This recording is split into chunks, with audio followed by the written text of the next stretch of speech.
Everyone, welcome back to one shot series.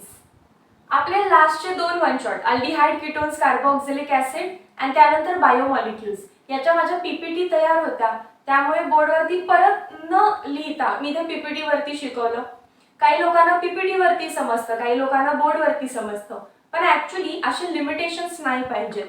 Concept delivering जी आहे ती त्याच ताकदीने केली जाते.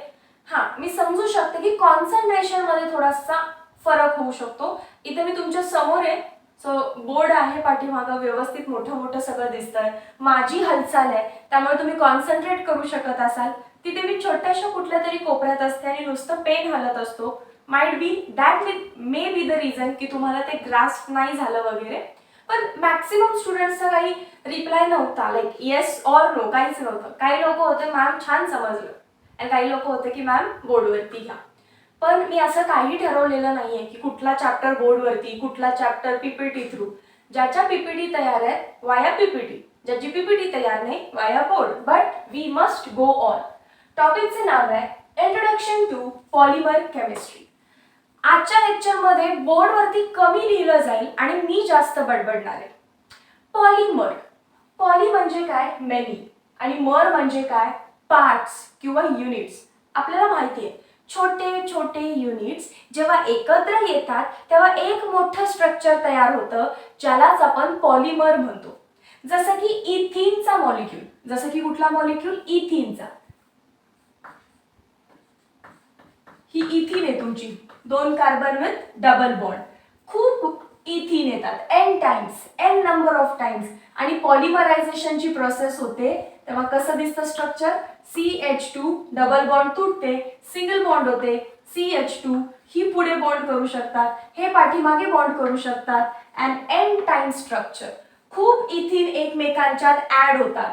हा इथिन पुढच्या इथिन मध्ये, मागचा इथिन या इथिन मध्ये, आणि एक स्ट्रेट चेन असा n number of long number of chain तयार होते, जिलाच मी काय म्हणतीये? पॉलिमर. आता बघा, छोटे छोटे छोटे युनिट्स एकत्र आले, काय होणार? मॉलिक्युलर वेट वाढणार. सो हाय मॉलिक्युलर वेट असतं यांचं, खूप जास्त मॉलिक्युलर वेट असतं. ऑर्गॅनिक पॉलिमर्स बद्दल बोलूया आपण आता. पॉलिमर दोन्ही टाईपचे आहेत, ऑर्गॅनिक पण आहेत, इनऑर्गॅनिक पण आहेत. या चॅप्टर मध्ये आपण ऑर्गॅनिक पॉलिमर बद्दल बोलतोय. एक 10-12 पॉलिमर आहेत, त्यांचं बेसिक टाईप कोणतं आहे, प्रिपेअर कसे करायचे आणि यूज काय, या तीनच गोष्टींवरती आपण फोकस करायचंय. छानसा त्याचा चार्ट बनवू आपण. त्याआधी आपण बघूया क्लासिफिकेशन. पॉलिमर्सना क्लासिफाय केले ऑन व्हेरियस बेसिस. त्यातले काही इतर लिहिले. सोर्स म्हणजे पॉलिमर ऑब्टेन कोणापासून आहे, त्याच्यानंतर आहे त्याचं स्ट्रक्चर कसं आहे, मोड ऑफ पॉलिमरायझेशन, काय प्रोसेसनी तो पॉलिमर बनलाय. पहिला ऑब्टेन कोणापासून झाला, दुसरा स्ट्रक्चर कसं आहे, तिसरा प्रोसेस काय होती पॉलिमरायझेशनची, चौथा मोनोमर किती आहेत, एक आहे की एकापेक्षा जास्त आहेत, बायोडिग्रेडेबल आहे की बायोडिग्रेडेबल नाही आहे, आणि त्या पॉलिमर मध्ये कुठला फोर्स ऑफ अट्रॅक्शन आहे. सो अशा प्रकारे 1, 2, 3, 4, 5 and there are 6 types of classification. एक अजून लिहिला नाहीये, आधी हे 5 बघून घेऊया. Classification on the basis of source. जर तुमचा पॉलिमर, जसं की wool is a polymer,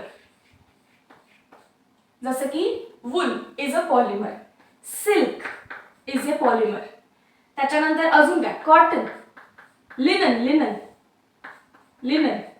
is a polymer. कशापासून ऑब्टेन होतो तुम्हाला वूल? शिप पासून. Sheep is a animal. Animal म्हणजे नॅचरल गोष्ट आहे आपल्यासाठी, so this is natural animal polymer. Silk कोणापासून भेटतं? Silk worm, natural source, so it is natural animal polymer. Linen कापडाचा प्रकार आहे, माहिती आहे ना, फ्लॅक्स प्लांट करून भेटतं ते, so it is also plant आहे, प्लांट पासून भेटलं, सो काय झालं, it is natural source and that too plant polymer आहे. अजून तुम्हाला एक माहिती आहे याच्यामध्ये, रबर सुद्धा कोणापासून भेटतो आपल्याला? लॅटेक्स पासून. लॅटेक्स प्लांट आहे, चीक आहे ना, एका झाडाचा चीक आहे रबर म्हणजे, so naturally occurring plant polymer आहे. सो हे 4 लक्षात ठेवा, वूल, सिल्क, टोटली मॅनमेड, आपण बनवलेत हे. आणि मॅनमेड मध्ये तुम्ही सगळे फायबर घ्या. फायबर म्हणजे जे धागे आहेत ना तुम्ही जे घालता, नायलॉनचे कपडे घालताय तुम्ही, रेयॉनचे कपडे घालताय तुम्ही. सो हे धाग्याचे जे प्रकार आहेत हे आपण बनवले, नायलॉन, रेयॉन. सो ते तुम्ही मॅनमेड मध्ये म्हणजे सिंथेटिक मध्ये लिहिताय. सेमी सिंथेटिक बघा, सेमी सिंथेटिक अर्ध काहीतरी आहे. नॅचरली ऑकरिंग पॉलिमर असतो, पण त्याच्यावरती काहीतरी केमिकल रिॲक्शन्स केल्या जातात. कशासाठी? त्याच्या प्रॉपर्टीज एनहान्स करण्यासाठी. रबर आहे, नॅचरल सोर्स आहे बघा, पण आहे असा रबर तुम्ही टायर बनवण्यासाठी वापरू शकताय का? नाही ना. का नाही वापरू शकत? कारण तो तितका स्ट्रॉंग नाहीये. रबर बँड बनवायला वापरेल, तुटतो. पण टायर पण रबरच आहे. टायर सुद्धा रबर आहे. मी जो डोक्यामध्ये आता बो बांधलाय तो सुद्धा रबर आहे. या वॉचचा जो बेल्ट आहे तो सुद्धा रबर आहे. बट रबरची कामं बघा, बो एकदम लवचिक आहे, हा जरा त्यापेक्षा टफ आहे, आणि टायर तर सगळ्यात टफ आहे. मग हे कसं केलं?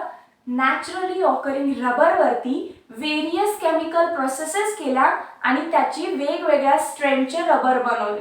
वेगवेगळ्या स्ट्रेंथचे. जास्त लवचिक असेल तर हेअरबो म्हणून वापरला, जरा टफ घेतला बेल्ट्स बनवले, आणि खूप स्ट्रेंथवाला रबर घेतला आणि त्याची टायर बनवली. सो नॅचरली ऑकरिंग पॉलिमरवरती जर तुम्ही प्रोसेस करत असाल तर आता तो पॉलिमर सेमी सिंथेटिक पॉलिमर असा होणार आहे. याच्यामध्ये फायबरचेच उदाहरण दिलेत आपल्या टेक्स्टबुक मध्ये. सो तुम्ही सेमी सिंथेटिक मध्ये काय लिहू शकता बघा, वल्कनाइज्ड रबर लिहिला तरी चालेल. वल्कनाइज्ड हा मेन वर्ड आहे कारण ती केमिकल प्रोसेस आपण करतो. बाकी विस्कोज रेयॉन, विस्कोज आला ना शब्द त्याच्या समोर, so viscose rayon is semi synthetic. Cupro ammonium silk, cupro ammonium silk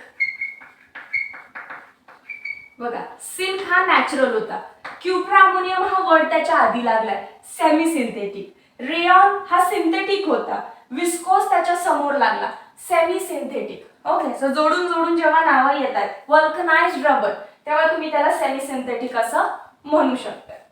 now on the basis of structure, कोणापासून डिराईव्ह झाला ते तर कळालं. काही पॉलिमरची अगदी स्ट्रेट चेन, जसं पॉलिइथिन अशी स्ट्रेट चेन आहे, त्याला काय म्हणणार आपण? लिनियर. इवन पीव्हीसी, पॉलीव्हिनिल क्लोराइड, इथं जनरली चुकतात, याला ब्रांच करतात पीव्हीसी ला, म्हणून तो मी इथं लिहिलाय. PVC is linear polymer. त्यानंतर ब्रांच मध्ये बघा, इथं वरती तुम्हाला एक लिनियर दिसत असेल, खाली पण एक लिनियर होता, पण हे दोन लिनियर एका बॉन्डनी काय झाले? अटॅच झाले, आणि हीच त्याची काय आहे? ब्रांच आहे. So such type of polymers are called as branched. Example LDPE, low density polyethylene. Low density polyethylene. अजून खूप सारे एक्झाम्पल आहेत, यामध्ये तुम्ही हे पण लिहू शकता. CH2 सिंगल बॉन्ड CH2, खाली बघा C ट्रिपल बॉन्ड N, आणि हे पुढे जात असतं, हे मागे येत असतं N टाइम्स. कोण आहे हा? पॉलीॲक्रोनिल नायट्राइड, PAN, पॅन म्हणतात त्याला शॉर्ट मध्ये. सो ही ब्रांच आहे सायनाइडची, कार्बन ब्रांच आहे ना. इथं क्लोरीन ॲज अ ब्रांच आहे, मग क्लोरीनला ब्रांच म्हणायचं नसतं. लिनियर मध्ये येतो पीव्हीसी, पॉलिइथिन. ब्रांच्ड मध्ये काय येतात? पॅन, त्याच्यानंतर LDPE. एक्झाम्पल्स अजून आहे टेक्स्टबुक मध्ये, सॉर्ट करून एका खाली एक लिहा. क्रॉस लिंक्ड पॉलिमर्स बघा, जसं मी सांगितलं हा रबर लवचिक आहे, इलास्टिक आहे. सो ही रबरची एक स्ट्रँड आहे, ही रबरची दुसरी स्ट्रँड आहे. त्याला टफ करण्यासाठी मी काय केलं? त्याची रिॲक्शन सल्फर सोबत केली, आणि त्याच्यामध्ये ह्या रबर आणि या रबरच्या मध्ये मी एक कोव्हॅलेंट बॉन्ड आणला. हा बॉन्ड कोणता आहे? सल्फरचा बॉन्ड आहे. सल्फरचे बॉन्ड्स बनले, कोव्हॅलेंट बॉन्ड्स. याला आता मी ब्रांच नाही म्हणत, कोव्हॅलेंट बॉन्ड असल्यामुळे मी त्याला क्रॉस लिंक्ड म्हणते. काय म्हणते? Cross link. त्यामुळे बघा इथे हे डायरेक्ट अटॅच होतात तेव्हा त्याला ब्रांच्ड म्हटलं, पण वाया सल्फर किंवा वाया मॅग्नेशियम अशा दुसऱ्या कुठल्या तरी ॲटमच्या थ्रू कोव्हॅलेंट बॉन्ड बनवून जर अटॅच होत असतील तर that is crossed linked polymer. Bakelite, vulcanized rubber, melamine हे सगळे एक्झाम्पल्स आहेत क्रॉस्ड लिंकचे. स्ट्रक्चर काढले त्यावरून डिफरन्स कळतोय. इम्पॉर्टंट. Mode of polymerization. आता इथं जेव्हा इथिन बनत होता, मी काय म्हटलं, हा इथिन पुढच्या मध्ये, मागचा इथिन यामध्ये, असे नुसते काय होत असतात, ऍड होतात. एक मोनोमर, त्याच्यामध्ये दुसरा जुडला, त्याच्यामध्ये तिसरा जुडला, त्याच्यामध्ये चौथा जुडला, and so on long chain polymers बनत असतात. मग त्यालाच म्हणायचं असतं ऍडिशन पॉलिमरायझेशन. एका मोनोमर मध्ये दुसरा मोनोमर ऍड होत राहतो, आणि ऍड होत असताना कीप इन माइंड ऑलवेज जे तुमचे अल्किन वाले, ज्यामध्ये डबल बॉन्ड आहे, असे जे पॉलिमर्स आहेत, हा असेल त्याच्यामध्ये पण डबल बॉन्ड होती. सो हे जे पॉलिमर्स मी काढणार आहे की ज्यांच्या मोनोमर मध्ये डबल बॉन्ड आहे, असे पॉलिमर्स की ज्यांच्या मोनोमर मध्येच डबल बॉन्ड आहे, ती डबल बॉन्ड तुटते, फ्री रॅडिकल मेकॅनिझम होते आणि एकमेकांच्यात ऍड होऊन ऍडिशन पॉलिमरायझेशन होत असतं. आता आपल्याला विचारतात ऍडिशन पॉलिमरायझेशन मध्ये स्टेप्स किती आहेत, त्या आपल्याला पाठ पाहिजेत. पहिली आहे रॅडिकल बनवणं. So first is chain initiation. Radical बनवून काय करतोय आपण, प्रोसेसला स्टार्ट करतोय. सो चेन इनिशिएट केली, स्ट्रेट चेन आपण इनिशिएट केली, कशी, फ्री रॅडिकल बनवून. मग काहीतरी टाकायला पाहिजे, मोनोमर मध्ये काहीतरी टाकतो, मगच फ्री रॅडिकल बनतो. जो टाकतो त्याला म्हणायचं इनिशिएटर. काय म्हणायचं त्याला, इनिशिएटर. अँड इनिशिएटर कोण आहे बघा, बेन्झॉइल पर ऑक्साइड, ऍसिटिल पर ऑक्साइड. सो कोणताही पर ऑक्साइड दिसला तर तो इनिशिएटर आहे. काय इनिशिएट करतो, फ्री रॅडिकल बनवतो, फ्री रॅडिकल बनवतो. आता हा जो रॅडिकल आहे तो एकमेकांमध्ये ऍड होत जातो. असे खूप सारे रॅडिकल बनतील, कारण खूप सारे मोनोमर आहेत, आणि हे रॅडिकल नुसते असे एकमेकांच्या मध्ये ऍड होत जातात. पुढे अजून रॅडिकल आला की तो त्याच्यात ऍड, तो त्याच्यात ऍड, म्हणजे चेन वाढतीये. आणि वाढण्यालाच काय म्हणायचं असतं, propagation. That is chain propagate व्हायला लागलीये, चेन वाढत चाललीये. आफ्टर सम टाइम कधी ना कधी तर याला थांबवावं लागेल, त्यालाच म्हणायचं चेन टर्मिनेशन. ह्या चेनला एंड करावं लागतं. कसं एंड करणार, तर दोन मेथड्स लक्षात ठेवा त्याच्यामध्ये. एक तर उलट्या साईडून सेम रिॲक्शन आणायची, ही इकडून येते अशी सेम रिॲक्शन उलट्या बाजूने आणतोय आपण, म्हणजे हा आर आणि हा आर फ्यूज होतील अँड रिॲक्शन स्टॉप्स. किंवा मग त्याच्यामध्ये एक्सेस ऑफ ऑक्सिजन पुट करायचं, तेव्हा सुद्धा रिॲक्शन स्टॉप होते. त्याच्यानंतर आहे कंडेन्सेशन पॉलिमरायझेशन. मी लिहिले ते example, PVC polyvinyl chloride, PAN. यांचं स्ट्रक्चर बघा, यांच्यामध्ये डबल बॉन्ड आहे आणि त्यामुळेच ते ऍडिशन पॉलिमरायझेशन करतात. Next condensation polymerization. हा एक मोनोमर, हा दुसरा मोनोमर, जेव्हा हे ऍड होणार आहेत तेव्हा वॉटर मॉलिक्यूल एक एलिमिनेट होतो. किंवा हा एक मोनोमर आहे, हा एक मोनोमर आहे, हे ऍड होत होते, पण ऍड होत असताना यातून एक छोटासा मॉलिक्यूल एलिमिनेट होतो. छोटा म्हणजे कोण, एकतर वॉटरला एलिमिनेट करतील किंवा मिथॅनॉलला, वॉटर किंवा मिथॅनॉलला एलिमिनेट करतात. सो जनरली असं कोण करतं, पॉलीअमाइड अँड पॉलीइस्टर्स. नायलॉन, टेरिलिन हे जे एक्झाम्पल्स आहेत ते पॉलीअमाइड अँड पॉलीइस्टरचे. सो जरा तुम्हाला हेही विचारलं जाईल पॉलीअमाइड कोण कोण आहे, तर नायलॉन जिथे जिथे वर्ड येईल तिथे तिथे तुम्ही नायलॉन 6 आहे, नायलॉन 6 आहे, नायलॉन 2, नायलॉन 6 असे 3 टाईपचे नायलॉन आहेत. सगळे पॉलीअमाइड आहेत कारण त्यांच्यामध्ये C डबल बॉन्ड ONH ही लिंकेज आहे, पॉलीअमाइड. आणि तुमचा जो टेरिलिन आहे तो पॉलीइस्टर आहे, टेरिलिन आहे तो पॉलीइस्टर आहे कारण त्यामध्ये कुठलं बॉन्डिंग आहे, C double bond O, C double bond O, ईस्टरचं बॉन्डिंग आहे टेरिलिन मध्ये. ठीक आहे, ओके. टेरिलिनलाच दुसरं नाव आहे डॅक्रॉन. आपण हे सगळं शिकायचंच आहे. सो कंडेन्सेशन मध्ये एकच गोष्ट आहे, दोन मोनोमर ऍड होत असताना एक छोटासा मॉलिक्यूल एलिमिनेट होतो, सच एज वॉटर और methanol. Examples nylon, terylene, nylon 6, nylon 2,6. You can write many more. Ring opening पॉलिमरायझेशन.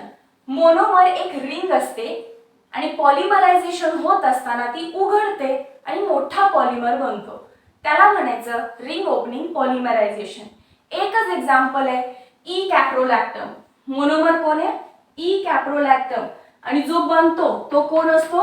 Nylon 6, कारण त्याच्यामध्ये 6 कार्बन आहेत. बघा कसा काढायचं स्ट्रक्चर याचं. एक तर मी तुम्हाला सांगितलेलं नायलॉन आलं की C double bond O N H, तुम्हाला पण दिसत असेल बघा, C double bond O N H. आणि त्याला ई कॅप्रोलॅक्टम, इप्सिलॉन कॅप्रोलॅक्टम म्हटलंय. याचाच अर्थ कार्बोनिल कार्बनच्या शेजारच्या कार्बनला अल्फा म्हणतात, त्याच्यानंतर एक बीटा असणार, त्याच्यानंतर एक डेल्टा असणार, त्याच्यानंतर एक गॅमा असणार, गॅमा नंतर असतो epsilon. Alpha, beta, gamma, delta आणि डेल्टा नंतर असतो epsilon not and after epsilon not तो तुमचा NH लागला पाहिजे. सो टोटल कार्बन किती आहेत बघा, 1 2 3 4 5 6, म्हणून त्याला नायलॉन 6 असं म्हटलं गेलं. सिंपल आहे, रिंग ओपन होते. Depending upon type of monomer, जसं की ही रिॲक्शन बघा, मोनोमर किती आहे? एकच आहे, एकाच टाइपचं आहे ई कॅप्रोलॅक्टम. तर हा झाला होमोपॉलिमर. हा काय झाला? होमोपॉलिमर. सो नायलॉन अँड नायलॉन 6 हे दोन्ही होमोपॉलिमर आहे. इथे लिहिते हा होमोपॉलिमर आहे, होमोपॉलिमर. आणि आताच सांगते नायलॉन 6 मोनोमर दिसताना 2 दिसतात, चुकून त्याला कोपॉलिमर मध्ये लिहा. आता लक्षात ठेवा नायलॉन 6 हा होमोपॉलिमर आहे. रिझन असं आहे की डेफिनेटली त्यामध्ये 2 मोनोमर आहेत, त्यामुळे पहिल्या क्षणी बघता असं वाटतं 2 टाईपचे मोनोमर म्हणजे तो कोपॉलिमर असेल. नाही, तो पहिला काय आहे? एक ऍसिड आहे मोनोमर, त्यातला एक ऍसिड आहे आणि दुसरा बेस आहे. सो ऍसिड आणि बेस एकमेकांसोबत रिॲक्ट होणार, डेफिनेटली नॅचरल टेंडन्सी आहे. ऍसिड बेस सोबत रिॲक्ट केला तर काय बनतो? काय बनतो? Salt and water. सो हा बनला काय आता? सॉल्ट. वॉटर तर एलिमिनेट झाला असेल. हा सॉल्ट मोनोमर आहे. मग मोनोमर किती आहेत? एकच. This is 1, this is 2, but this is acid, this is base. And acid and base असे सुट्टे राहू शकत नाहीत एका बीकर मध्ये. दे विल रिॲक्ट अँड लगेच काय बनवतात? सॉल्ट. आता हा सॉल्ट मोनोमर आहे, एकच सॉल्ट आहे ना, त्यामुळे हा कशामध्ये आला? होमोपॉलिमर मध्ये. कोपॉलिमर मध्ये किंवा हेटेरोपॉलिमर मध्ये 2 गोष्टी असतात आणि त्या एकमेकांमध्ये कंटिन्युअसली ऍड होत असतात, कंटिन्युअसली. जसं की एखादं एक्झाम्पल दाखवायचं झालं तर मी स्टेरीन काढतीये, अशी बेन्झीनची रिंग असते आणि CH डबल बॉन्ड CH2, ही स्टेरीन आहे आणि स्टेरीन ऍड होत असते. समजा तुम्ही इथिन घ्या किंवा दुसरा पुढे कुठला तरी मॉलिक्यूल घ्या, ब्युटाडाईन घ्या, अशी काहीतरी आहे समजा, तर हा मॉलिक्यूल या मॉलिक्यूल सोबत बॉन्ड बनवतो, हा इकडे हा इकडे, अँड टोटल शिफ्टिंगने एक मोठी लॉंग चेन बनत असते. ऍक्च्युली हा 1,3 काढायला पाहिजे मी, 1,3 ब्युटाडाईन. इथे काढा किंवा इथे काढा, 1,3 ब्युटाडाईन असतो. ब्युटा 1,3 डाईनच आहे तो. सो इथं तुम्हाला सरळ दिसतंय की 2 टाईपचे मोनोमर एकमेकांमध्ये ऍड व्हायले. सो तो असतो हेटेरोपॉलिमर किंवा त्यालाच म्हणतात copolymer. More than 1 type of monomer. Buna S, बुनाच म्हणजे ब्युटा 1,3 डाईन आणि एस म्हणजे हा काढलेला स्टेरीन. तसं बुना म्हणजे ब्युटा 1,3 डाईन अँड एन म्हणजे ऍक्रिलोनायट्राइलचा एन येतो, हा वाला. कुठे गेला? मग अशी पॅन काढा, इथे PAN काढला ना, पॉलीऍक्रिलोनायट्राइल, तर हा येतो. हे दोघं ऍड होत असतात, 1 2 1 2. सो 2 मोनोमर्स, कोपॉलिमर किंवा heteropolymer. On the basis of biodegradability, जे पॉलिमर बायोडिग्रेड होतात जसं की PHBV, नायलॉन 2 नायलॉन 6, आपल्याला 3 शिकायचे. हे सगळ्यात सिंपल आहेत लक्षात ठेवायला. PHBV and nylon 2 nylon 6 biodegrade होतात. मॅन मेड असे आहेत की जे बायोडिग्रेड होतात. युजली मॅनमेड गोष्टी हानिकारकच ठरतीये ना, होत नाहीये, डिग्रेड होत नाहीये. पॉलिथिन, प्लास्टिक, PVC नाही होत आहे बायोडिग्रेड. ते तसंच एन्व्हायरमेंट मध्ये साचून राहिलंय and it is a cause of pollution. पण आपण एक चांगली गोष्ट केली, PHBV अँड नायलॉन 2 नायलॉन 6 हे जे आपले पॉलिमर्स आहेत ते डिग्रेड होतात. सो बायोडिग्रेडेबलचे हे 3 एक्झाम्पल्स आहेत, PHBV एक आहे, नायलॉन 2 नायलॉन 6 आणि अजून एक आपल्याला शिकायचं आहे. नॉन बायोडिग्रेडेबल मध्ये बाकी तुम्ही काहीही लिहा, ते 3 सोडून. याचा स्क्रीनशॉट करा. On the basis of intermolecular forces एक राहिलेलं की पॉलिमर बनलाय आता, तर त्यामध्ये जे बॉन्डिंग आहे ते कसं आहे, वीक आहे की स्ट्रॉंग आहे. इलास्टोमर जे रबर बँड बद्दल आपण बोलतोय, रबर तो काय होतो रे, स्ट्रेच करेल तेवढा तो स्ट्रेच होतो. वन्स यू लीव तो परत आपली पोझिशन रिगेन करतो, परत आहे त्या पोझिशनला येतो. याच प्रॉपर्टीला आपण इलास्टिसिटी म्हणतोय. On stretching it stretches, on releasing it regains its original shape. It is called as elasticity. and elasticity कोणामध्ये असते, इलास्टोमर्स मध्ये असते. आता का आहे, कारण त्यांच्यामध्ये जे बॉन्डिंग आहे ते वीक बॉन्डिंग आहे, व्हॅन डेर वॉल फोर्स आहे, त्यामुळे तुम्ही त्याला आरामात असं स्ट्रेच करू शकता. बॉन्डिंग स्ट्रॉंग असतं तर स्ट्रेचिंग झालं असतं का, नाही. आता लगेच क्वेश्चन काय मनात यायला पाहिजे, मॅम बॉन्ड वीक आहे तर तुटायला पाहिजे ना, स्ट्रेच केल्यावर तुटायला पाहिजे. रबर पण तुटतो ना, अति स्ट्रेच करा. व्हॅन डेर वॉल फोर्सच्या लिमिटच्या बाहेर जाऊन तुम्ही स्ट्रेच केलं तर रबर सुद्धा तुटतो. आता तेवढं ते लवचिकपणा कशामुळे आलाय, तर रबर मध्ये क्रॉस लिंकेजेस असतात माहिती ना आपल्याला, सो त्याच्यामुळे तो थोडासा लवचिकपणा त्याच्यामध्ये आहे. व्हॅन डेर वॉल फोर्सेस, बुना एस आणि रबर त्याचं एक्झाम्पल आहे. बुना एस, बुना एन, रबर, आयसोप्रीन हे सगळे रबरच आहेत. सो इन जनरल रबर लिहिलं तरी चालतं. अँड हे सगळे रबर आहे, ते लक्षात ठेवा. मेन फायबर्स, फायबर हा थ्रेड आहे, हा धागा आहे ज्याने आपले कपडे बनतात. ओके, नायलॉन आहे, टेरिलिन आहे, हे 2 मोस्टली लक्षात ठेवा की जे आपण सतत यूज करणार आहे. नायलॉन आला की नायलॉन 2 टाईपचे येतात, नायलॉन 6 आणि नायलॉन 6. कुठले 2, नायलॉन 6 आणि नायलॉन 6. त्यांच्यामध्ये जे बॉन्डिंग असतं ते हायड्रोजन बॉन्डिंग आहे. व्हॅन डेर वॉल पेक्षा जर असं स्ट्रॉंग बॉन्डिंग आहे फायबर्स मध्ये. धागा इझिली नाही तुटत, रबर इझिली तुटतो, कारण रबर मध्ये व्हॅन डेर वॉल आहे आणि थ्रेड्स मध्ये काय आहे, हायड्रोजन बॉन्डिंग. हायड्रोजन बॉन्डिंग सोबत तिकडे थोडंसं डायपोल इंटरॅक्शन आहे, कारण अमाइड्स आणि ईस्टर आहेत म्हणून त्याच्यामध्ये डायपोल फोर्सेस आहेत. एक्झाम्पल तेच घ्यायचे, टेरिलिन नायलॉन 6,6, नायलॉन 6 लिहिला तरी चालेल. थर्मोप्लास्टिक हे असे सबस्टन्सेस आहेत की ज्यांना हीट केलं तर ते सॉफ्ट होतात आणि कूल कराल तसे ते परत हार्ड होतात. प्लास्टिकच्या बॉटल्स काय होतात रे, तुम्ही प्लास्टिकला जाळायला लागला ते सॉफ्ट होतं, जेव्हा कूलिंग प्रोसेस होते ते परत हार्ड असतं, डिकम्पोज तर होतच नाही, हार्ड बनतं. सो असे खूप सारे आहेत. आता खेळणी वगैरे प्लास्टिकचीच आहेत ना, पण आपण त्याला माकडाचा शेप देतो किंवा वेगवेगळ्या डकचा शेपचं खिलोन आहे, तर वेगवेगळे शेप आपण कसे दिलेत त्यांना, हीट केलं, सॉफ्ट केलं, व्यवस्थित शेप केलं आणि कूल केलं, त्या शेपचा तो बनला. तर ते सगळे आहेत थर्मोप्लास्टिक. त्यांच्यामध्ये जे बॉन्डिंग आहे हे व्हॅन डेर वॉल फोर्स पेक्षा जास्त पण हायड्रोजन बॉन्ड पेक्षा कमी आहे, म्हणून त्याला म्हणतात इंटरमिजिएट. या दोघांच्या मधले कुठलं तरी बॉन्डिंग असतं. फॉर एक्झाम्पल PVC पाईप्स तुम्ही ऐकले असतील. सो पाईपला आपण शेप देतो ना, PVC मटेरियलला शेप दिलाय पाईपचा, तर ते कसं प्रोसेस आहे, थर्मोप्लास्टिक असल्यामुळे ते पॉसिबल झालं. हीट केलं, सॉफ्ट बनवलं, शेप दिला. पॉलिइथिन, प्लास्टिकच्या बॅग्स किती वेगवेगळ्या डिझाईनच्या भेटतात आपल्याला, कशा बनवल्या, पॉलिइथिन पासून प्लास्टिकच बनतं असं नाही, खिलोने सुद्धा बनवलेत आपण. Next is thermosetting polymers. Thermosetting हे असे पॉलिमर आहेत की ज्यांना हीट केल्यावर ते हार्ड बनतात. सो त्यांना माउल्ड करायचा, शेप द्यायचा काही सवालच येत नाही. You can't reshape, you can't remould. Example Bakelite, urea formaldehyde polymer. So 2 example आहेत. पहिलं बेकलाइट आहे, दुसरं आहे युरिया फॉर्माल्डिहाइड रेझिन म्हणजेच पॉलिमर. त्यांच्यामध्ये क्रॉस लिंकेजेस असतात by covalent bonds. So bonds कोण आहेत, इंटरमॉलिक्युलर फोर्स कोण आहे, covalent bonds, but via cross link. मी सांगितलेलं आहे 2 क्रॉस लिंकच्या मध्ये सल्फर बॉन्डिंग आहे, सल्फर कोव्हॅलेंट बॉन्डिंग आहे. तेच बॉन्डिंग इथं थर्मोसेटिंग मध्ये बघायला भेटतं.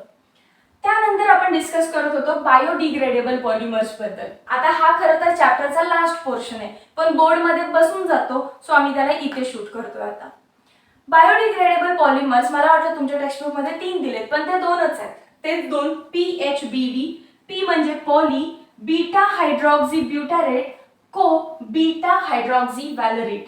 अल्डिहाइड कीटोन्स मध्ये बघितले आपण butyrate talks about butanoic acid and valerate is nothing but pentanoic acid. Buta म्हणजे 4 अँड व्हॅलरेट म्हणजे 5 कार्बन. सो बघा बीटा हायड्रॉक्सी, बीटा माहिती ना कार्बोनिल कार्बनच्या शेजारचा कार्बन अल्फा, त्याच्या शेजारचा कार्बन बीटा. सो टोटल किती कार्बन? कार्बोनिल कार्बन 1, त्याच्या शेजारचा अल्फा म्हणजे दुसरा कार्बन, त्याच्या शेजारचा बीटा म्हणजे तिसरा कार्बन. सो झालं काय आता 3 हायड्रॉक्सी, तिसऱ्या कार्बनला हायड्रॉक्सी ब्युटानॉइक ऍसिड प्लस को म्हणजे कोपॉलिमर येतो, बीटा म्हणजे परत 3 हायड्रॉक्सी, व्हॅलरेट म्हणजे पेंटॅनॉइक ऍसिड. सो इथून नाव लक्षात आलं पाहिजे, poly beta hydroxy butanoic acid किंवा ब्युटरेट, को म्हणजे कोपॉलिमर आहे म्हणून बीटा हायड्रॉक्सी व्हॅलरेट, याला PHBV म्हणतात. तो कोपॉलिमर आहे. कोपॉलिमर म्हणजे हेटेरोपॉलिमर, हे दोघं एकत्र येतात, 2 टाईपचे मोनोमर आहेत. सो यांच्यामध्ये ईस्टर लिंकेज असते. सो हा एक पॉली ईस्टर आहे, हा एक काय आहे? पॉली ईस्टर आहे. क्लिअरली लक्षात येतं बघा. मी मॉलिक्यूल काढलाय, ड्रॉ करा, अवघड नाहीये. 3 hydroxy butanoic acid, 1 carbon 2 carbon 3 carbon, 3 कार्बनला OH ग्रुप आहे. सो 3 हायड्रॉक्सी ब्युटानॉइक ऍसिड काढलाय आणि हा बघा कसा काढलाय, स्ट्रेट चेन मध्ये नाही काढला. मला OH कुठे पाहिजे? रिॲक्शन साइडला पाहिजे. ओरिएंटेशन ऑफ मॉलिक्यूल व्यवस्थित लागते.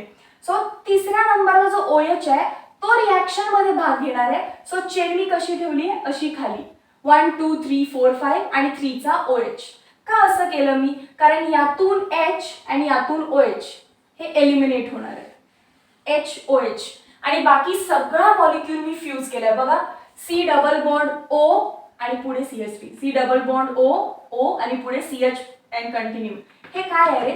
C डबल बॉन्ड O म्हणजे ईस्टर लिंकेज आहे, दॅट इज पॉली, खूप वेळा येणार आहे पॉली ईस्टर लिंकेज. काय काय विचारतात? हा कोपॉलिमर आहे. त्यानंतर प्रोसेस मधून वॉटर मॉलिक्यूल एलिमिनेट झालाय. प्रोसेस कोणती? कंडेन्सेशन पॉलिमरायझेशन आहे. त्याच्यानंतर बायोडिग्रेडेबल पॉलिमर आहे. मोनोमर कोण कोण आहेत ते पाठ करा, हे बोर्डसाठी इम्पॉर्टंट आहे. स्ट्रक्चर काढायचं, तिसऱ्याचा OH इकडे लावा, इथे पण तिसऱ्याचा OH या साईडला लावा, चौथा मिथाइल खाली लिहिला तरी चालेल. OH तुमच्या लाईन मध्ये दिसला पाहिजे फक्त. त्याच्यानंतर nylon two nylon 6, nylon two nylon 6 नावातच आहे. 2 आणि 6 म्हणजे एक कंपाऊंड आहे की ज्याच्यामध्ये 2 कार्बन आहेत. हे लक्षात ठेवायला सोपं आहे. हा ग्लायसिन आहे, मध्ये कार्बन काढायचा CH2, एका साईडला कार्बोक्सिलिक ऍसिड, दुसऱ्या साईडला अमाइन. ग्लायसिन विसराल कसं? ह्याच्यामध्ये प्रोटीन्स मध्ये काय शिकवलं? Alpha amino acid. पहिलाच कोण होता? ग्लायसिन. सो ग्लायसिन मध्ये काय टाकायचंय? E amino caproic acid. E म्हणजे तो इप्सिलॉन आहे, पहिला कार्बोनिल कार्बन, त्याच्या साइडचा alpha, beta, gamma, delta, epsilon. So epsilon comes on 6th carbon. Total 6 carbon पाहिजे, एक कार्बोनिलचा आणि 5 मधले CH2 असणार आहे. अँड देन काय लावा? NH2. सो हे बेसिकली अमायनो ऍसिड आहेत, दिसतंय ना? कार्बोक्सिलिक ऍसिड पण आहे, NH2 पण आहे, कार्बोक्सिलिक ऍसिड पण आहे, NH2 पण आहे. 2 म्हणजे 2 कार्बन वाला अमायनो ऍसिड. ई अमायनो म्हणजे 6 कार्बन वाला हे. यातून सुद्धा तुम्ही काय काढताय? Water molecule. कार्बोक्सिलिक ऍसिड मधला OH जाईल आणि यातला H, त्यातला फक्त कोण घालवायचे? H. रिमूव्ह करा, H घालवायचे फक्त, N तिथेच राहील. C डबल बॉन्ड O ला त्यातला NH लागेल, त्यातला कोण लागेल? NH. बघा तेच झालंय का? आणि बाकीचा मॉलिक्यूल आहे तसं आहे. सो याला काय म्हणतो आपण? अमाइड. खूप वेळा येतं, सो पॉली अमाइड. ठीक आहे. सो पॉली अमाइडचं एक्झाम्पल विचारलं तर नायलॉन टू नायलॉन 6. पॉली ईस्टरचं विचारलं तर PHBV. दोघे पण डिग्रेड होतात, बायोडिग्रेडेबल आहे. Let us make a screenshot. Some important polymers मध्ये आपल्याला जवळपास एक 10 पॉलिमर असावे आय गेस टेक्स्ट बुक मध्ये. पण सगळ्याचं स्ट्रक्चर काढणं, सगळ्यांना इन डिटेल शिकणं हे आत्ताचं काम नाही. आता वन शॉट आहे, ट्रिक्स पाहिजेत लक्षात ठेवायला. आता मी एक चार्ट देते तुम्हाला, लक्षात पण कसं ठेवायचं सांगते आणि सिक्वेन्स पण सांगते. सगळ्यात पहिल्यांदा आपण रबर शिकणार आहे. रबर कोण आहे? नॅचरल रबर शिकायचा पहिला, त्याच्यानंतर बुना एस हा एक सिंथेटिक रबर आहे आणि निओप्रीन हा सुद्धा एक रबर आहे. हे 3 रबर संपल्यानंतर आपण जातो टेफ्लॉन किंवा ऑर्लॉन. हा टेफ्लॉन आहे, हा पॅन म्हणजेच त्याला आपण ऑर्लॉन सुद्धा म्हणतो. So similar words Teflon, Orlon. त्याच्यानंतर मी नायलॉन 6 काढलाय. आता याच्यानंतर मी नायलॉन 6 काढेन. त्यानंतर आपण टेरिलिन शिकायचं आणि सगळ्यात लास्टला काय शिकणार, high density polyethylene and low density polyethylene. So हा 6वा, 7, 8, 9, 10 टोटल 10 पॉलिमर आपण शिकणार आहे. बेकलाइट, मेलामाइन, खुश व्हा ते डिलीट झाले तुमच्या सिलेबस मधून. रबर फर्स्ट क्वेश्चन विचारतात नॅचरल रबर काय आहे, तर नॅचरल रबर इज सिस. काय आहे, सिस पॉलीआयसोप्रीन. सिस पॉलीआयसोप्रीन. आता आयसो म्हणजे सेकंड कार्बनला मिथाइल ग्रुप अँड प्रीन म्हणजे 4 कार्बन आहेत. 1 carbon, 2 carbon, 3 carbon, 4 carbon. Buta 1,3 diene जो आहे तुमचा, काय म्हणतीये, ब्युटा 1,3 डाईन. लिहिलंय मी इथे कुठे तर 2 मिथिल ब्यूट 1,3 डाईन. ब्यूट 1,3 डाईनच्या सेकंड कार्बनवर जेव्हा तुम्ही मिथाइल ग्रुप लावता तेव्हा हा झाला तुमचा आयसोप्रीन. आता आयसोप्रीन मध्ये डबल बॉन्ड दिसतात, तर डबल बॉन्डचं काय होत असतं, मायग्रेशन होत असतं. म्हणजे पाठीमागचा आयसोप्रीन जो काही आहे तो याच्यावर अटॅक करेल, तर हा पुढच्यावर अटॅक करेल, हा पुढच्यावर अटॅक करेल अँड अशीच लॉंग चेन कंटिन्यू होत जाते. बघा हा डबल बॉन्ड शिफ्ट होऊन कुठे आला, मध्ये, इथे दिसतोय तुम्हाला तो. इथला डबल बॉन्ड मध्ये हा पुढच्या मॉलिक्यूल मध्ये गेला असणार. सो ते आहे पॉलिमर. हा काय आहे, आयसोप्रीन इज अ मोनोमर. आयसोप्रीन हा मोनोमर आहे, पॉलीआयसोप्रीन हा पॉलिमर आहे. त्यालाच आपण म्हणतो नॅचरल रबर आणि हा जॉईन होताना सिस फॉर्म मध्ये जॉईन होतो. सो सिस पॉलीआयसोप्रीन. त्यानंतर एकच monomer, so homopolymer. Alkene double bond दिसतायत म्हणून सांगितलेलं ऍडिशन पॉलिमर असणार, ऍडिशन पॉलिमरायझेशन. आयुपीएसी लिहू शकताय 2 मिथिल ब्यूट 1,3 डाईन. रबर आहे म्हणजे डेफिनेटली इंटरमॉलिक्युलर फोर्सेस पासून तो इलास्टोमर असणार आहे आणि त्यांच्यामध्ये फोर्स कोणता असतो, वॅन डर वॉल. एकदम सिक्वेन्सने आठवायचं की पहिला आठवा नॅचरल रबर म्हणजे नॅचरल आहे तो, फर्स्ट सोर्स. सेकंड होतं की तो ब्रांच आहे का कसं आहे, तर रबर मध्ये क्रॉस लिंकेजेस असतात. वल्कनाइज्ड रबर मध्ये सल्फरचे कोव्हॅलेंट क्रॉस लिंकेजेस असतात. सो त्याचं जो स्ट्रक्चर आहे ते क्रॉस लिंक्ड स्ट्रक्चर आहे with sulphur vulcanization. Mode of polymerization, double bond दिसला की ऍडिशन पॉलिमरायझेशन म्हणतोय. एकच मोनोमर आहे तर तुम्ही त्याला काय म्हणणार, होमोपॉलिमर. बायोडिग्रेडेबल आहे का, नाही, ते आधीच 2 शिकून घेतले. आणि त्याच्यानंतर टाइप ऑफ इंटरमॉलिक्युलर फोर्स मध्ये कोण आहे, वॅन डर वॉल. एक सलग जे आधी शिकवलं मी तुम्हाला classification on the base of source, ते पूर्ण क्लासिफिकेशन लिहून घ्यायचं अँड देन थोडेसे युजेस. आता हा नॅचरल रबर आहे त्यामुळे हा वीक आहे थोडासा, ग्लोव्स बनवणं, शू शोल बनवणं या सगळ्यासाठी वापरला जातो. त्यानंतर बुना एस. बुना एस मध्ये बुना जो आहे, बुना म्हणजे buta 1,3 diene. 1 carbon, 2 carbon, 3 carbon, 4 carbon, 1,3 diene. Buta 1,3 diene मध्ये एस म्हणजे स्टेरीन. एस म्हणजे काय, STYRENE. स्टेरीनचं स्ट्रक्चर कसं आहे, बेन्झीनची रिंग आहे आणि त्याच्यावरती एक इथिन CH डबल बॉन्ड CH2. आता बघा हा बॉन्ड इकडे शिफ्ट होईल, हा बॉन्ड या कार्बन वरती जाईल, हा पुढे अँड सो ऑन.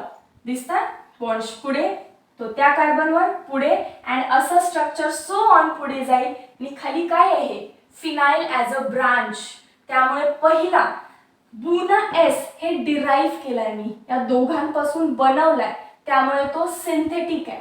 सेकंड काय होतं आपलं, बघा तो कोपॉलिमर आहे. दोघ जण एकत्र येतात. सिक्वेन्सने गेला तरी चालेल, मी सगळे पॉइंट्स लिहून घेतले तिथे.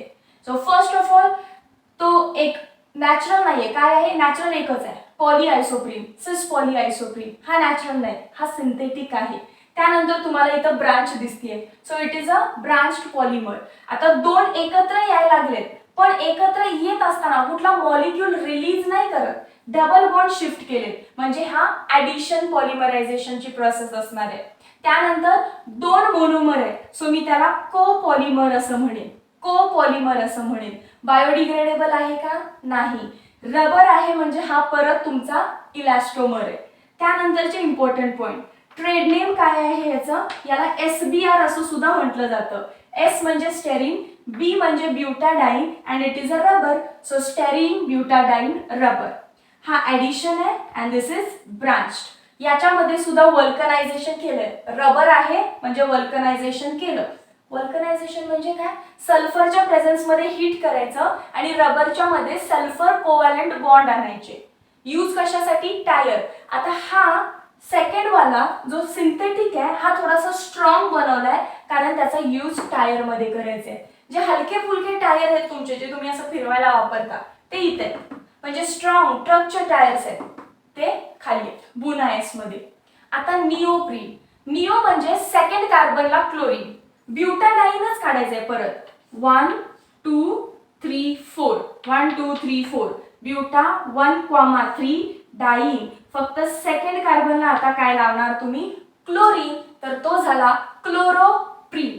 क्लोरोप्रीन. परत बघा डबल बॉन्ड नुसते शिफ्ट कराल तुम्ही आणि तुम्हाला असा काहीतरी पॉलिमर भेटेल. क्लोरोप्रीन. परत चला नॅचरल आहे का? नाही, सिंथेटिक आहे. त्यानंतर तुम्हाला ब्रांच दिसते का? क्लोरीन ही ब्रांच नाही, ब्रांच ऑलवेज कार्बनची पाहिजे. जसं की इथे कार्बनचे ब्रांचिंग आहे, सो याला ब्रांच म्हणाल तर चुकाल. हा स्ट्रेट चेन लिनियर पॉलिमर असणार आहे. ॲडिशन पॉलिमरायझेशन करतोय, एकच आहे म्हणून तो होमो आहे. सिंथेटिक आपण बनवलाय. कन्व्हेयर बेल्ट तुम्ही आता फ्लाईटने कधी ट्रॅव्हल केलं असेल किंवा मूवीज मध्ये बघितलं असेल, बॅग्स कशा आपल्या मनाने त्या बेल्ट वरून येत असतात, किंवा गिरणमध्ये जो बेल्ट आहे तो काय आहे? Conveyor belt. रबर पासून बनलाय, क्लोरोप्रीन पासून. याच्यामध्ये वल्कनायझेशन आहे पण मॅग्नेशियम ऑक्साईडचं आहे. विचारलं जाईल magnesium oxide, sulphur sulphur last वाला magnesium oxide. Cis natural rubber, buna S which is copolymer, neoprene synthetic but homopolymer. त्यानंतर या टेफ्लॉनकडे. आता टेफ्लॉन मध्ये 4 फ्लोरीन आहेत. तुम्ही अल्किन काढत होता C डबल बॉन्ड C, पण पहिल्या कार्बनवर 2 फ्लोरीन लागले आणि दुसऱ्या कार्बनवर 2 फ्लोरीन. हा आहे तुमचा मोनोमर. 1,1 2,2 टेट्राफ्लोरोइथिन किंवा डायरेक्टली टेट्राफ्लोरोइथिन म्हटलं तरी चालेल. हा मोनोमर असतो टेफ्लॉनचा. आता परत त्यामध्ये डबल बॉन्ड आहे, डबल बॉन्ड शिफ्ट होईल, ही डबल बॉन्ड पुढे शिफ्ट होईल आणि काय होणार? एक लॉंग स्ट्रेट चेन तयार होणार. लॉंग स्ट्रेट चेन तयार होणार. So this is synthetic linear addition polymerization, एकच आहे म्हणून होमोपॉलिमर. त्यानंतर बायोडिग्रेडेबल नाही आहे आणि यांच्यामध्ये फोर्स जर विचारला तर सिंपल स्ट्रेट चेन म्हणजे इंटरमिजिएट आहेत. कसे आहेत हे? इंटरमिजिएट आहेत. कशामध्ये वापरलेत बघा? नॉन स्टिक कुकवेअर मध्ये. पॅन्स कुकवेअर, तुम्ही पॅन बघितलं ना ऑमलेट वगैरे बनवताय तर त्याचे हँडल्स कशाचे बनलेले आहेत? तर ते नॉन स्टिक पॅन्स ज्याच्यापासून बनतात, that is nothing but your Teflon. PAN polyacrylonitrile. रात्री झोपताना आपण जे ब्लँकेट घेऊन झोपतो असं मऊ मऊ असं गुबगुबीत असतं, पण काय वाटतं रे वूल आहे का ते? नाही, ते एक सबस्टिट्युएंट आहे. वूल तर आपण इतकं महाग नाही वापरू शकतो. वूल महाग आहे ना, नॅचरल सोर्स आहे, शिप कडून भेटतं, त्यामुळे एवढं सहजासहजी नाही भेटणार तुम्हाला वूलचं ब्लँकेट. तर मग त्याला सबस्टिट्युएंट वूलचा फील देणारं ब्लँकेट जे आहे ते ऑर्लॉन किंवा ॲक्रिलिनचं ब्लँकेट असतं, पण आपल्याला वूल वाटतं ते. तो आहे पॅन, PAN पॉलीॲक्रोली नायट्राइड.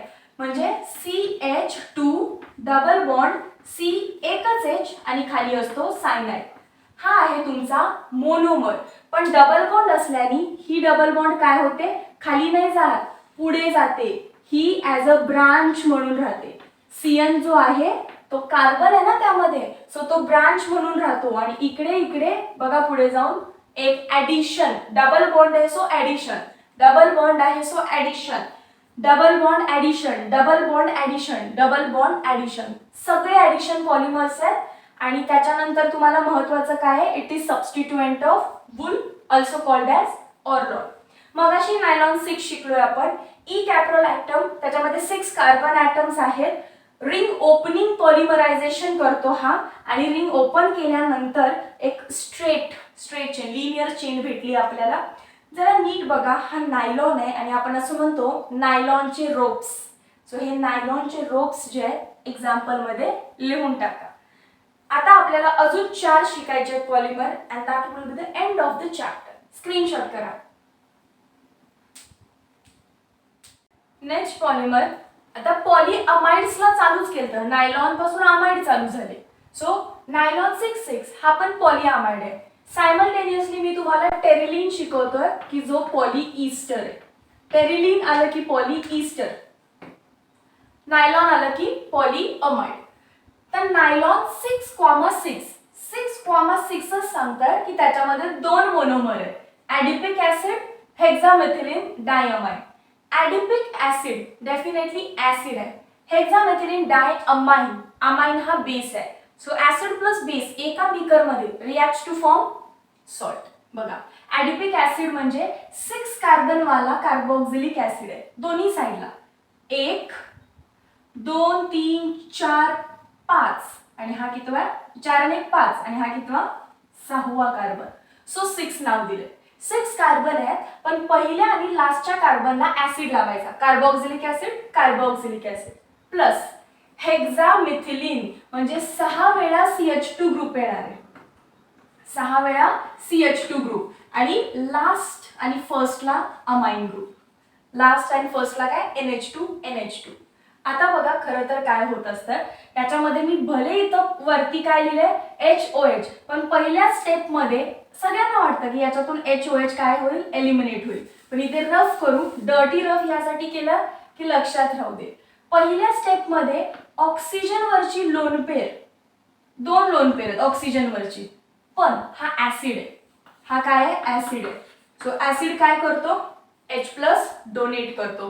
कोणाला डोनेट करेल H+, तो अमाइनला. अमाइन बेस आहे ना, सो बेस हा लोन पेर, खरं तर हा लोन पेर जातो आणि यातल्या H+ ला घेऊन येतो. सो NH2 होता, आता तो तुम्हाला NH3 दिसायला लागला, कारण बेसनी हायड्रोजनला आणलं. OH होता, ऍसिड आहे, H+ डोनेट करेल, O- दिसेल. हा सॉल्ट बनलाय, नायलॉन सॉल्ट. आता नायलॉन सॉल्ट मधून वॉटर मॉलिक्यूल एलिमिनेट होतो. बघा, इथला NH3 दिसतोय ना, यातनं 2 आणि कार्बोक्सिलिक ऍसिडचा हा 1 ऑक्सिजन, H2O रिमूव्ह केला की बाकी सगळं फ्यूज करा. कार्बोक्सिलिक ऍसिड मधून कोण जात आहे, हायड्रोजन. सो या साइड कडून पण मी हायड्रोजन काढलं, बघा फक्त ऑक्सिजन लिहिलंय, फक्त काय लिहिते, ऑक्सिजन लिहिली. पुढे कोण आहे, C double bond, CH2 4 times, C double bond, oxygen गेला. NH डायरेक्ट, अमाइनचं कोण जातं, 2 हायड्रोजन जातात, सो उरतो एकच, CH2 6. अमाइनचं कोण जातं, 2 हायड्रोजन, उरतो तो फक्त NH.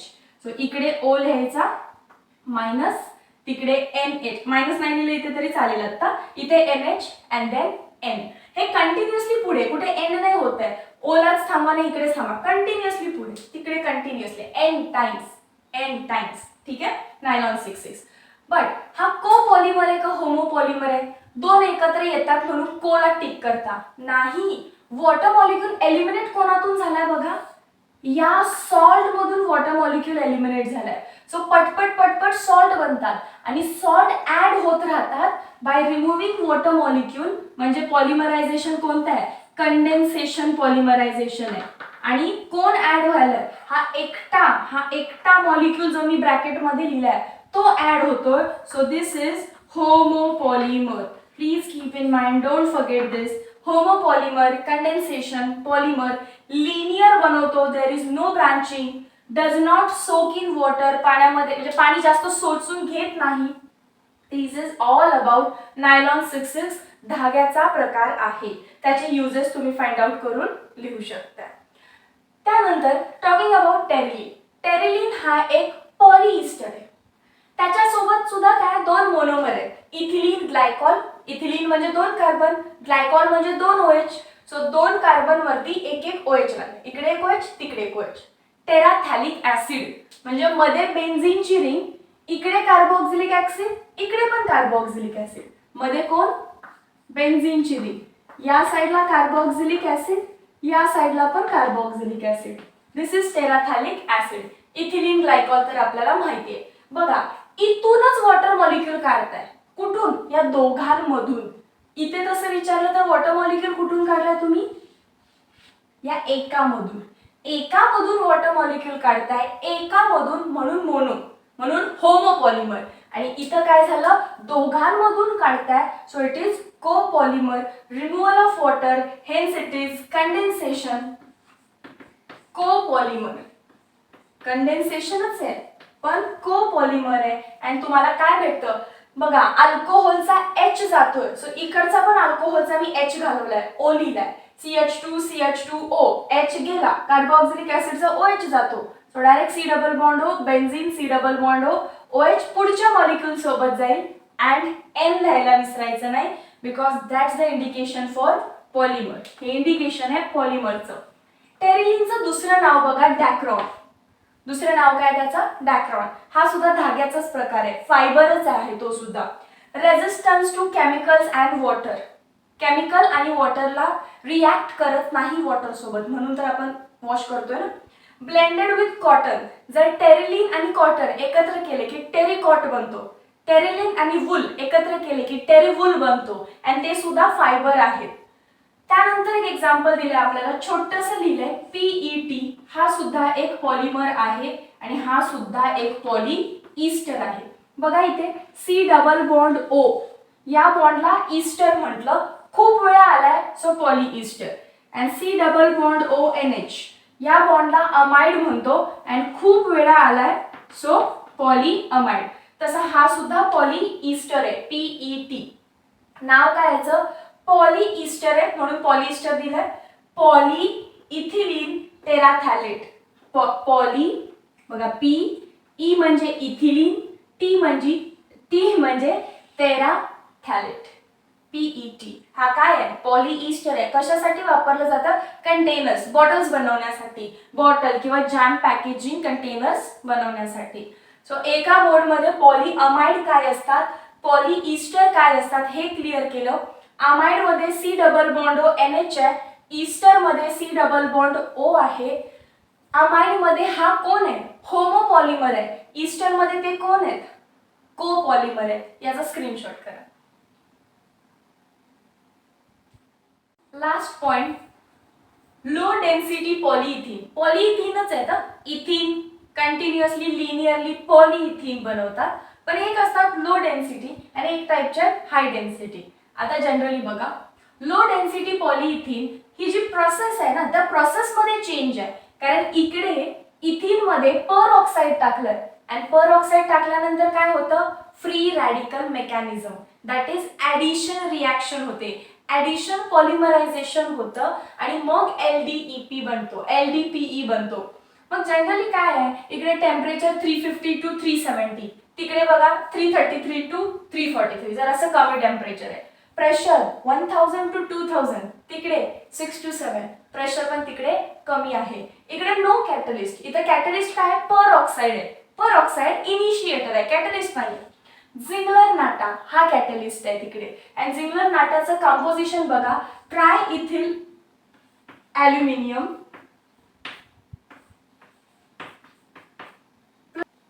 Plus titanium tetrachloride. So हा कॅटलिस्ट वापरावा लागतो, इकडे इनिशिएटर वापरतोय. आता काय होतं बघा, याच्यामध्ये मेन गोष्ट काय आहे की हा ब्रांच्ड पॉलिमर आहे. मी स्ट्रक्चर नाही काढलं, but this is branched and this is linear. Question इथेच विचारतात, HDPE इज लिनियर की ब्रांच्ड, आणि आपण कन्फ्यूज होतो. मी सांगते नावात आहे, density is equal to mass upon volume. High density खूप जास्त, म्हणजे व्हॉल्यूम काय असणार आहे? कमी. कमी व्हॉल्यूम ठेवायचा असेल तर लिनियरली चेन्सना असं एकमेकांमध्ये अरेंज व्हावं लागेल. व्हॉल्यूम कमी ठेवायचा असेल तर स्ट्रक्चर हे लिनियर ठेवावं लागेल. Hence this is high density polyethylene and structure आहे लिनियर. कंपेअर करा इकडे, density is equal to mass upon volume. Density low आहे, ह्याचा अर्थ व्हॉल्यूम जास्त आहे. पॉलीइथीन खाली ब्रांच असते, पॉलीइथीन परत ब्रांच असते, पॉलीइथीन. व्हॉल्यूम वाढला हेन्स डेन्सिटी कमी, म्हणून लो डेन्सिटी पॉलिइथिन. मग हे काय आहे? ब्रांच्ड. सो या हिंट वरून तुम्ही लक्षात ठेवू शकता कोण ब्रांच्ड आहे अँड कोण लिनियर आहे. मेन कंडिशन्स लक्षात ठेवा. इनिशिएटर आहे, तिकडे कॅटलिस्ट आहे झिंगलर नाठा, त्याचं कंपोजिशन विचारलं जातं. इकडे हाय टेम्परेचर प्रेशर, तिकडे low temperature low pressure. Comparative. Low density म्हणजे आपले नॉर्मल पाईप्स बॉटल्स वगैरे बनवायला आपण जे पॉलिथिन यूज करणार आहे, ज्या बॅग्स यूज करणार आहेत त्या आहेत. फ्लेक्झिबल असतात त्या बॅग्स, पण टफ असतात, म्हणजे सामान कॅरी करू शकता तुम्ही. केमिकली इनर्ट आहेत त्या, मॉइश्चर रेझिस्टन्स आहे, ते मॉइश्चर पकडत नाही, ड्राय राहतात. पुअर कंडक्टर आहे, आपल्याला माहिती आहे इलेक्ट्रिसिटीचे. अँड मेल्टिंग पॉइंट आहे 110 डिग्री सेल्सिअस. हे बघा क्रिस्टलाइन आहे, टफ आहे, high density. These are tough, these are crystalline. यांचा melting point 144 to 150 degree Celsius. High का झाला? कारण ते थोडेसे टफ झालेत आता. स्टीफ आहेत, स्टीफ टणक आहेत. कोणापेक्षा? लो डेन्सिटी पॉलिइथिन पेक्षा टणक आहेत, टफ आहेत, स्ट्रेंथ जास्त आहे, हार्डनेस जास्त आहे, अँड हेन्स त्यांचा मेल्टिंग पॉइंटची रेंज पण जास्त आहे. They are more resistant than this. म्हणजे खेळणी बनवायला आणि साधी आपली पिशवी बनवायला दोन डिफरन्स आहेत. आणि बाकीचं तर मी तुम्हाला सांगितलंच आहे, लिनियर की ब्रांच कसं लक्षात ठेवायचं ते. This is the end of polymers. Introduction to polymer chemistry. फक्त राहतो तो म्हणजे लास्ट पेज वरती एक चार्ट आहे, तो चार्ट मी PDF मध्ये ऍड करते. त्याचं नाव, कुठला पॉलिमर आहे अँड कुठला मोनोमर आहे हे तुम्हाला लक्षात ठेवावं लागेल आणि त्याचे युजेस. त्याच्यामध्ये काही ऑप्शन नाही. तो चार्ट तुम्ही नोटबुकमध्ये लिहून काढण्यापेक्षा काम करा, वॉलवरती पेस्ट करून ठेवा. रोज सकाळी उठल्यानंतर वाचा. जसे की काही क्वेश्चन्स येतात की हेअर वीक माहिती ना, WIG वीक नसतं ते, केसाचा जो टोप असतो त्याला वीग म्हणायचं. तो कशापासून बनलेला असतो फाइंड करा, तुमच्या लक्षात राहील तुम्ही फाइंड केल्यानंतर. अजून विचारतात की सोल्जर्सचा किंवा आपल्या फायरमॅन असतात ना, त्यांचा जो कोट असतो फायर एक्सटिंग्विशर वाल्यांचा, तो कोट जो आहे तो कुठल्या पॉलिमर पासून बनलेला असतो. हेल्मेट बनवायला कुठलं पॉलिमर यूज करतात, या सगळ्या गोष्टी त्याच्यामध्ये दिल्यात. एकदा त्या बघून घ्या. प्रॉपरली जरासं पॉलिमरला माऊल अँड चार्ट फॉर्मॅटमध्ये बसवायचा प्रयत्न केला. I hope you like it. Meet you in next session. Till then, thank you so much.